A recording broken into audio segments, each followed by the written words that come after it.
Standard 12 physics NCERT का नवा topic start करने जा रहे हैं जिसका नाम है विद्युत क्षेत्र। विद्युत क्षेत्र के बारे में अपने डिस्कशन करेंगे, ठीक है। तो चलो शुरू करते हैं। देखो, विद्युत क्षेत्र किसे कहते हैं? किसी आवेश या आवेश के समूह के चारों ओर का वह क्षेत्र जिसमें कोई अन्य आवेशित कण आकर्षण या प्रतिकर्षण बल का अनुभव करता है, उसको विद्युत क्षेत्र कहते हैं। यानी कहने का मतलब यह है कि देखिए, कोई एक आवेश ले लीजिए, मान लेते मैंने यहाँ पे एक आवेश ले लिया, ये क्यू, ठीक है, ये आवेश ले ले रहा हूँ, ठीक है। अब ये आवेश से क्या करेगा, इसके आसपास में ऐसी विद्युत क्षेत्र रेखाएं पैदा करता है। इसके आसपास में कुछ क्षेत्र तक, कुछ लिमिट तक विद्युत क्षेत्र रेखाएं होती है, ठीक है ना। अब इसके कांटेक्ट में जैसे ही कोई दूसरा आवेश आता है, ठीक है, मान लो यहाँ पे एक आवेश आ गया मेरा क्यू, स्मॉल क्यू ले लेते, ठीक है। ये आवेश जब इसके क्षेत्र में आता है तो इसके ऊपर एक बल लगता है, ठीक है, उसी को कहते हैं विद्युत क्षेत्र। यानी ये जो है सारा का सारा ये विद्युत क्षेत्र है हमारा, ठीक है। तो जब इसके कांटेक्ट में आएगा तो इस पर क्या लगेगा, बल। तो एक प्रकार का बल लगता है, ठीक है। तो इसे फॉर्मूले के टर्म में कैसा लिखा जाता है, देखो। अब यहाँ पे जो विद्युत क्षेत्र है, जो विद्युत क्षेत्र है उसको हम लोग ई से दर्शाते हैं। क्या ई से दर्शाया जाता है। और यहाँ पे दिशा आवश्यक है, इसलिए यहाँ पे सदिश का चिन्ह लगाया जाएगा, ठीक है ना। तो विद्युत क्षेत्र जो है वो सदिश राशि है, पहले तो ये ध्यान रखना। ये क्या है, ये सदिश राशि है। और सदिश राशि तुम्हें पता है, जिस राशि की दिशा और मान दोनों होता है उसको सदिश राशि कहते हैं। तो विद्युत क्षेत्र क्या है, हमारी सदिश राशि। अब देखिए यहाँ पे विद्युत क्षेत्र जो है कैसे निकलता है। ये आवेश के अंदर जब इसको ला रहे हैं, ठीक है ना, मतलब विद्युत क्षेत्र के अंदर जब इसको लेके आ रहे हैं हम लोग, तो इस पर एक बल लग रहा है, ठीक है। तो जो बल लग रहा है F/Q, ठीक है, इसी को बोला जाता है विद्युत क्षेत्र की तीव्रता या फिर विद्युत क्षेत्र बोला जाता है, ठीक है। यानी कि बल भाग्या आवेश, ये हमारा फॉर्मूला हो जाएगा विद्युत क्षेत्र का। तो इसका ऐसा यूनिट भी लिखना पड़ेगा। इसका ऐसा ही मात्रक देखेंगे तो बल का होता है न्यूटन और आवेश का होता है कूलाम, यानी कि न्यूटन पर कूलाम। ये भी लिख सकते हो या फिर वोल्ट पर मीटर, ये भी लिख सकते हो, ठीक है ना। ये दोनों इसी के ऐसा ही मात्रक है, ठीक है, ध्यान रखना। एग्जाम में अगर इस पर से सम आए तो आपको ऐसा ही मात्रक पीछे लिखना है, ठीक है ना। अब देखिए यहाँ पे जब ये छोटा आवेश इसके अंदर लाया जाता है, ठीक है ना, ये आवेश के द्वारा जो विद्युत क्षेत्र पैदा हुआ इसके अंदर लाया जाता है, ये बल का अनुभव करता है, ठीक है। तो ये जो छोटा आवेश हम इसको क्या बोलते हैं, परीक्षण आवेश, परीक्षण आवेश।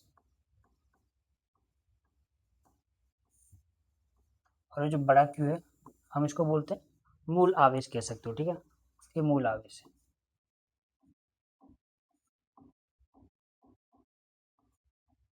मूल आवेश, इसको इंग्लिश में टेस्ट चार्ज ही बोला जाता है, टेस्ट चार्ज,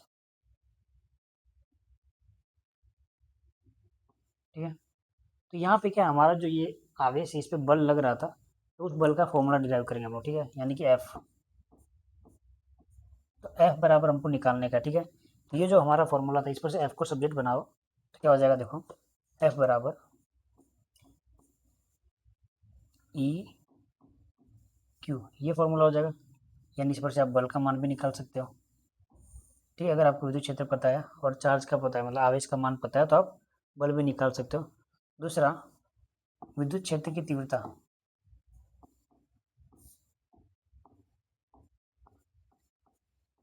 क्षेत्र की तीव्रता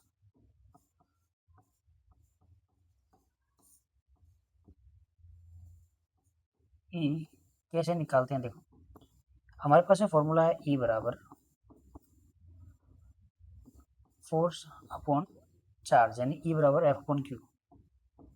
ई बराबर बल, कूलम बल का मान हमको पता है क्या था, ए यहाँ पे एक बड़ा क्यू है, देखो बड़ा क्यू है तो बड़ा क्यू, फिर एक छोटा क्यू, के क्यू अपॉन क्या था, आर स्क्वायर, ठीक है ना। पर ये क्यू तो यहाँ पे है ही है, तो ये क्यू भी रख देंगे, तो इससे ये क्या हो जाएगा, कैंसिल। ई बराबर क्या आ जाएगा आपके पास में, के क्यू अपॉन आर स्क्वायर।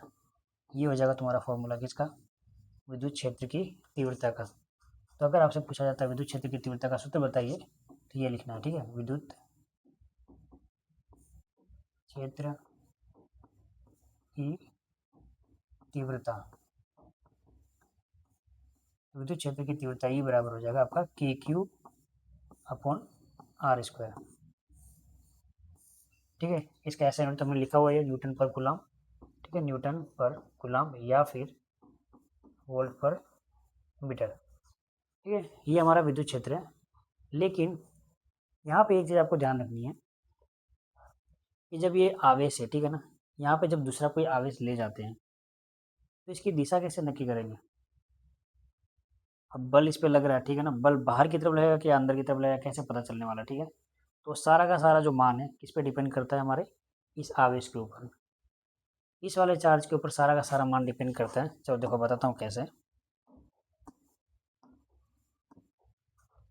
मान लीजिए ये जो बड़ा चार्ज है हमारा, मतलब आवेश जो है वो धन आवेश है, ठीक है ना, यानी कि प्लस है, ठीक है। तो इसके आसपास से विद्युत क्षेत्र रेखाएं निकलेंगी बहुत सारी, ठीक है। तो विद्युत क्षेत्र रेखा निकल रही है,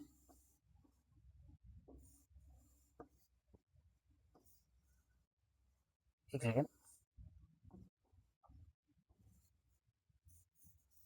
दिशा ही तो निकालनी है, पहले दिशा कैसे बता सकते हैं हम लोग। देखिए ये प्लस चार्ज है, ठीक है। अब मैं क्या कर रहा हूँ, इसके पास में एक बहुत ही मतलब बहुत ही कम आवेशित ऐसा दूसरा धन चार्ज लेके आऊँगा, ठीक है, दूसरा पॉजिटिव चार्ज, जो कि परिमाण में इससे क्या होगा, छोटा होगा, कम मान होगा, ठीक है। जब उसके पास लेके आएंगे, ठीक है, तो आपको पता है कि दो जब सजातीय पद होते हैं, क्या सजातीय, यानी कि प्लस प्लस, तो क्या करते हैं हमेशा एक दूसरे से दूर जाते हैं, तो अपाकर्षण होगा इनके बीच में, क्या होगा, अपाकर्षण, तो ये दूर जाएंगे। अब दूर जाएंगे मतलब क्या करेंगे, अब इसमें दोनों में ताकतवर कौन है सबसे ज़्यादा, ये, क्योंकि इसका परिमाण बहुत ही अधिक है और इसका परिमाण क्या है, बहुत ही कम है। ये क्या करेगा, इसको अपाकर्षित करेगा, धक्का देगा, दूर करेगा, ठीक है। यानी कि जो धन आवेश होते हैं उसमें जो विद्युत क्षेत्र रेखा होती है हमेशा बाहर की तरफ निकलती है, ठीक है। देखो ये बाहर की तरफ निकल रही है सारी की सारी,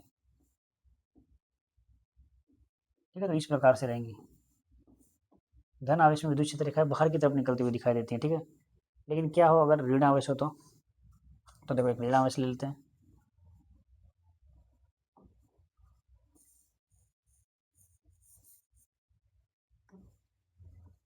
चलिए देखिए, अगर ऋण आवेश हो तो क्या होगा, यहाँ पे ऋण आवेश ले लेते हैं, परिमाण इसका ज़्यादा है, याद रखना, ठीक है, पहले वाले से परिमाण ज़्यादा है। हम लोग क्या करें, इसके पास में दूसरा एक धन आवेश ला रहे हैं, ठीक है, इसका परिमाण क्या है, इससे कम है। और जब इस धन आवेश को हम लोग लेके आएंगे, ठीक है ना, तो दोनों पद कैसे हैं, विजातीय पद है।